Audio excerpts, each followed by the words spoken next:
بسم اللہ الرحمن الرحیم۔ معزز سامعین، السلام علیکم ورحمۃ اللہ وبرکاتہ۔ آج ہندوستان کا ماحول بڑا خراب کر دیا ہے۔ ہمارے ملک ہندوستان کی فضا کچھ لوگوں نے بہت زیادہ خراب کر دی ہے۔ میرے بھائیوں، آئے دن کوئی نہ کوئی فتنہ نکل کے آتا ہے، نیا چہرہ نکل کے آتا ہے، نیا درندہ، نیا جانور، نیا کتا، نئے آئے دن کوئی نہ کوئی نکلتا رہتا ہے جو ہمارے ملک ہندوستان کے ماحول کو خراب کرنے کی کوشش کرتا ہے۔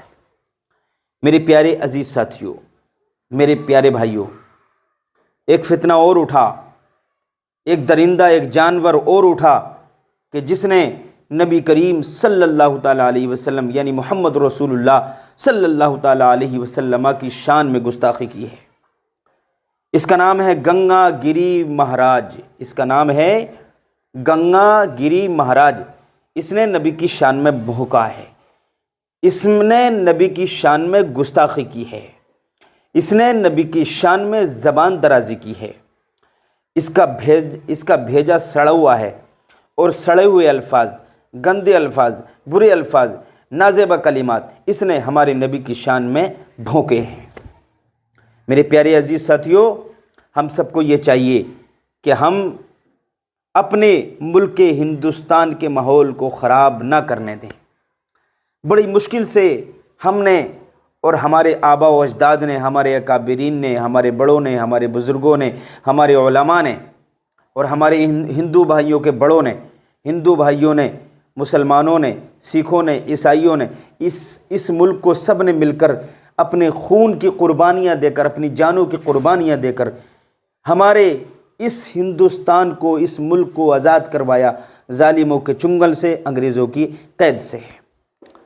میرے پیارے بھائیوں، تو یہ جو لوگ درندے گھومتے ہیں، جانور گھومتے ہیں، کبھی کوئی نیا کام کر جاتے ہیں جس سے کہ ہندوستان کا، ملک کا ماحول خراب ہو جاتا ہے، تو میں حکومت ہند سے مطالبہ کروں گا کہ جب بھی کوئی ایسا نیا فتنہ اٹھے تو اس کو جیل کی سلاخوں کے پیچھے ڈال دو، تاکہ اس کو دیکھ کر دوسرا کوئی انسان ہندوستان کے ماحول کو خراب کرنے کی کوشش نہ کر سکے۔ اب دیکھیے، یہ تو ماحول کی بات ہے، اب ہم بات کرتے ہیں اپنے نبی کی شان کی۔ مسلمان مر سکتا ہے مگر اپنے نبی کی شان میں گستاخی کو برداشت نہیں کر سکتا۔ ابھی آپ کو معلوم نہیں ہے نبی کا مرتبہ، نبی کا مقام ابھی آپ جانتے نہیں ہیں، نبی کا مرتبہ کیا ہے۔ محمد رسول اللہ کی شان کی میں گستاخی اس نازیبہ، اس ظالم کی گستاخی نے پورے ہندوستانیوں کے دلوں کو چھلنی کر دیا ہے۔ ہمارے نبی کی شان تو یہ ہے کہ تو اپنے مسلمان، کچھ ہمارے غیر مسلم بھائی بھی، کچھ ہندو بھائی بھی ہمارے نبی سے محبت کرتے ہیں۔ محمد رسول اللہ صلی اللہ تعالیٰ علیہ وسلم پوری دنیا کے لیے رحمت بن کر تشریف لائے۔ وہ تمام لوگوں کے لیے رحمت ہیں، اس میں کسی کو خاص نہیں کیا گیا ہے۔ میرے بھائیوں، سب میری ویڈیو کو جو دیکھ رہے ہیں، سن رہے ہیں، میں آپ تک یہ پیغام پہنچا دوں کہ ہمارے نبی ہر انسان کے لیے رحمت بن کر تشریف لائے ہیں، ہر انسان کے لیے رحمت ہے۔ میرے پیارے عزیز ساتھیوں، تو گنگا، اس جانور نے، اس کتے نے، اس ذلیل نے، اس رذیل نے ہمارے نبی کی شان میں گستاخی کی ہے، تو میں اپنے ملک ہندوستان کی حکومت سے یہ مطالبہ کرتا ہوں، یہ مانگ کرتا ہوں کہ اس کو بہت جلدی جیل کی سلاخوں کے پیچھے ڈال دیا جائے، بہت جلدی اور بہت جلدی۔ اور یہی نہیں، کوئی بھی اگر درندہ اٹھے تو اسے فوراً جیل میں ڈالو، تاکہ کوئی درندہ ہمارے ملک ہندوستان کے ماحول کو خراب کرنے کی کوشش نہ کرے۔ میرے پیارے بھائیوں، کیسے ہیں یہ لوگ؟ کیا ہو گیا تمہیں؟ کیا کسی مسلمان کو دیکھا ہے کہ کسی مذہب والے کے پیشوا کو کسی نے برا کہا ہو؟ اس کے پروج کو، یا کسی پیشوا کو، اس کے بڑے کو، کسی کے بزرگ کو؟ ہمارے مسلمانوں میں ہمارا مسلمان بھائی کوئی بھی کسی کو برا نہیں کہتا۔ تو میرے بھائیوں، جب ہم تمہارے پیشواؤں کو برا نہیں کہتے تو تم ہمارے پیشواؤں کو برا کیسے کہہ سکتے ہو؟ ہم کیسے برداشت کر سکتے ہیں؟ مسلمان کچھ بھی کر سکتا ہے لیکن اپنے نبی کی شان میں گستاخی نہیں برداشت کر سکتا۔ ہوش میں آؤ، ہوش میں آؤ، ہوش کے نخن لائیے۔ یہ نبی کی گستاخی یہ چھوٹی موٹی بات نہیں ہے، یہ بہت بڑی بات ہے میرے پیارے بھائیوں۔ اور مسلمان اتنا بے حس، بے یارو مددگار ہو چکا ہے، اتنا بے حس ہو چکا ہے کہ آگ اس کے گھر تک پہنچ چکی ہے مگر اس کو ذرا بھی احساس نہیں ہے۔ کوئی بھی کچھ کہتا رہے، نبی کی شان میں گالیاں بک دے، نبی کی شان میں گستاخی کر دے، کچھ بھی کہہ دے، لیکن مسلمان کچھ بولنے کے لیے تیار نہیں ہے۔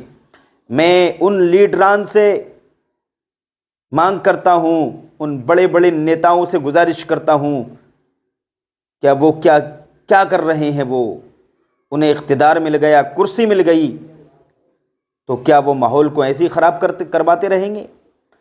کیا ہمارے عہدے داران کے پاس پرشاسن نہیں ہے، فوج نہیں ہے، جیل نہیں ہے، قید خانہ نہیں ہے؟ جو بھی اگر یہ نبی کی شان میں گستاخی کرے یا کوئی ایسا کام کہ ہندوستان کا ماحول، ہمارے ملک کے ہندوستان کا ماحول خراب ہو، تو اس کو فوراً اریسٹ کروا کے گرفتار کروا دیں۔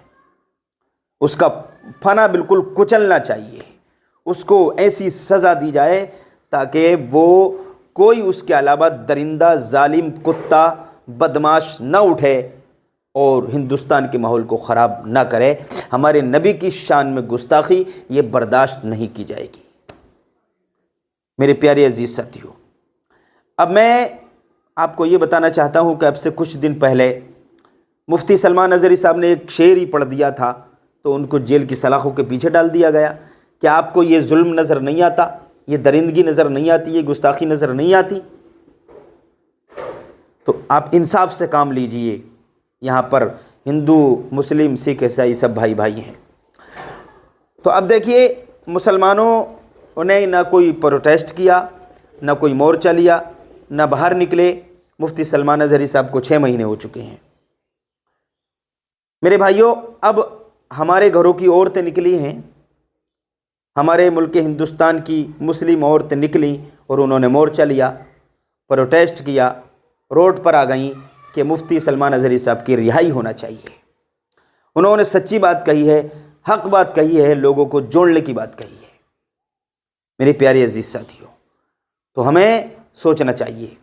اور میں آپ کو یہ بھی بتا دوں کہ جو ہمارے فالوورس ہیں، جو ہمیں سنتے ہیں اور جو نہیں سنتے ہیں وہ سن لیں کہ آپ جو ہے مفتی سلمان اظہری صاحب کے لیے دعا کریں، اور مفتی سلمان اظہری یہ کمنٹ کر سکتے ہیں، آپ دعا کر سکتے ہیں، وظیفہ لکھ سکتے ہیں، دعائیہ کلمات لکھ سکتے ہیں، ان کے لیے دعا کریں۔ اللہ تعالیٰ بہت جلدی ان کو رہائی عطا فرمائے۔ آج کے لیے اتنا ہی کافی ہے۔ السلام علیکم۔